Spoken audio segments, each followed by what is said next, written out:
Minasan, konnichiwa. Kalau dengar kata Jepang, pasti banyak yang langsung kepikiran tentang teknologi canggih, budaya unik, dan tentu saja kaisarnya. Tapi tunggu dulu, Jepang kan punya Perdana Menteri ya? Terus sebenarnya di mana sih letak kekuasaan kaisar Jepang? Yuk kita kupas bareng-bareng. Secara sistem pemerintahan, Jepang menganut sistem monarki konstitusional. Artinya, negara ini punya kaisar, tapi kekuasaan politiknya bukan di tangan sang kaisar, melainkan di tangan Perdana Menteri dan Parlemen.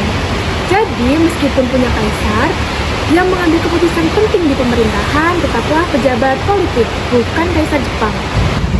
Lalu, apa dong peran kaisar Jepang? Nah, ini menarik banget. Kaisar Jepang itu bukan kepala pemerintahan, tapi kepala negara secara simbolis.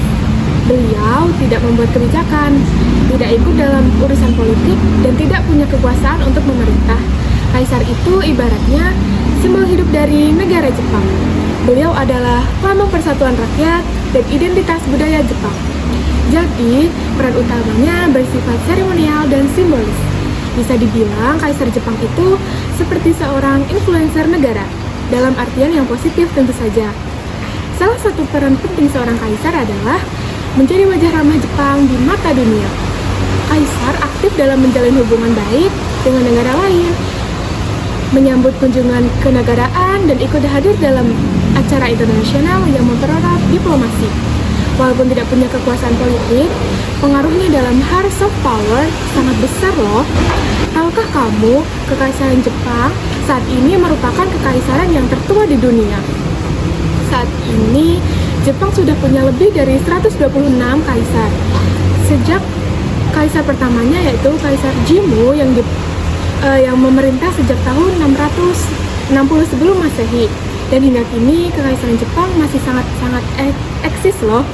Kaisar Jepang saat ini adalah Kaisar Naruhito yang naik tahta pada tahun 2019 menggantikan ayahnya, Kaisar Akihito, yang turun tahta secara sukarela. Wah, sebuah peristiwa langka dalam kekaisaran Jepang, bukan? Jadi, kesimpulannya, meskipun tidak punya kekuasaan politik, Kaisar Jepang punya peran penting sebagai simbol negara dan jembatan diplomasi. Tradisi yang kuat, namun tetap adaptif dengan perkembangan zaman. Keren banget ya! Kalau kamu punya pendapat atau pertanyaan lain soal topik ini, tulis di kolom komentar ya. Kita lanjut ke segmen pembahasan selanjutnya. Let's check it out! Halo teman-teman, jadi di sini aku mau ngasih informasi kalau misal apa sih atau siapa aja sih kaisar-kaisar yang berpengaruh di Jepang gitu. Oke. Jadi kaisar yang paling berpengaruh tuh Kaisar Meiji. Karena apa? Karena di zaman Edo melakukan penguncian diri, isolasi diri, dan tertutup sama dunia luar. Dan di era Kaisar Meiji, dia adalah orang yang tokoh penting karena Kaisar Meiji sendiri mungkin beranggapan bahwa kita harus melakukan modernisasi dan modernisasi besar-besaran. Lalu di masa Meiji, Jepang berubah menjadi negara feodal, menjadi negara industri yang kuat, bahkan berhasil mengalahkan Rusia dalam perang. Jadi Kaisar Meiji di sini benar-benar tokoh yang sangat penting dalam arus globalisasi di Jepang. Lalu yang selanjutnya ada Kaisar Showa. Di zaman Showa ini ada namanya Kaisar Hirohito, dan di sini dia memimpin Jepang selama masa tergelap dan terang. Dan di zaman kekaisaran Hirohito, Kaisar Hirohito memutuskan untuk melakukan ekspansi militer dan memicu Perang Dunia Kedua, sehingga akibatnya adalah pengeboman dari pihak Amerika Serikat di daerah Hiroshima dan Nagasaki. Namun, dia juga menyaksikan bangkitnya Jepang pasca perang menjadi negara ekonomi terbesar kedua di dunia. Meskipun pasca perang perannya hanya simbolik, Hirohito tetap menjadi sosok penting bagi rakyat Jepang. Dan selanjutnya ada Kaisar Akihito. Kaisar Akihito dikenal sebagai kaisar perdamaian karena ia aktif menjalin hubungan dengan negara-negara bekas jajahan, bahkan sering meminta maaf pada negara-negara bekas jajahannya itu atas agresi militer Jepang di masa lalu. Dan Akihito, Kaisar Akihito, satu-satunya kaisar Jepang pertama yang secara sukarela turun tahta karena alasan usia dan kesehatan. Yang terakhir, Kaisar Naruhito.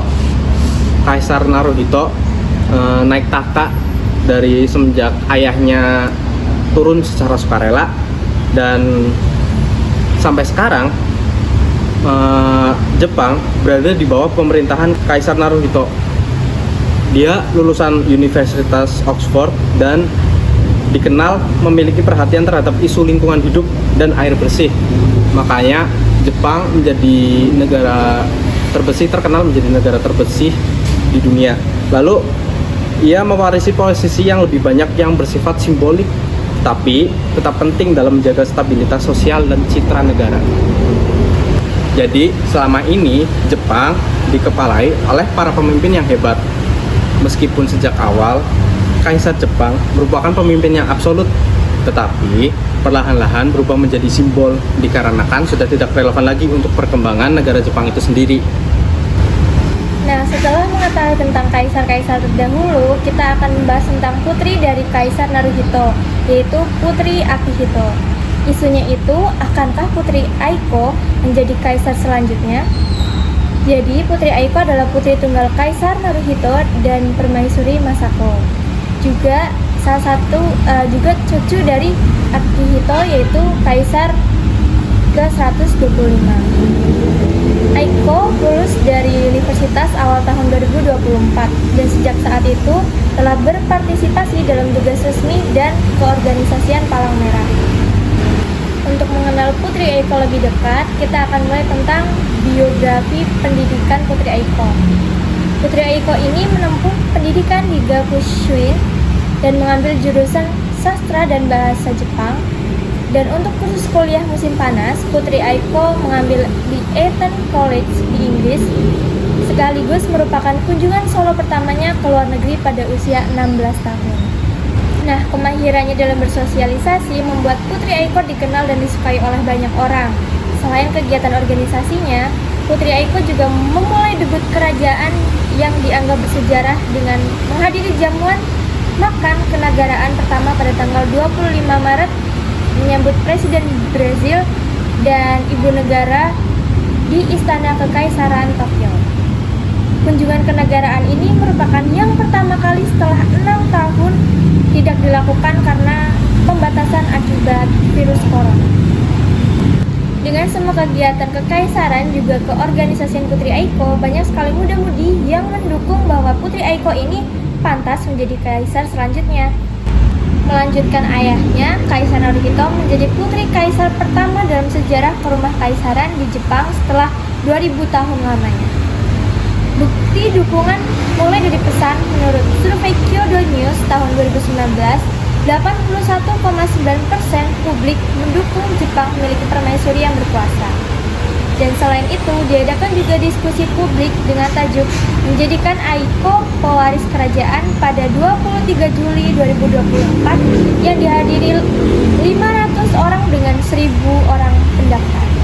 Nah, karena itu, pendukung garis keturunan perempuan mengusulkan pengubahan pasal 1 Hukum Rumah Kekaisaran, di mana nantinya diubah menjadi tahta kekaisaran akan diwarisi oleh keturunan langsung dari silsilah kekaisaran.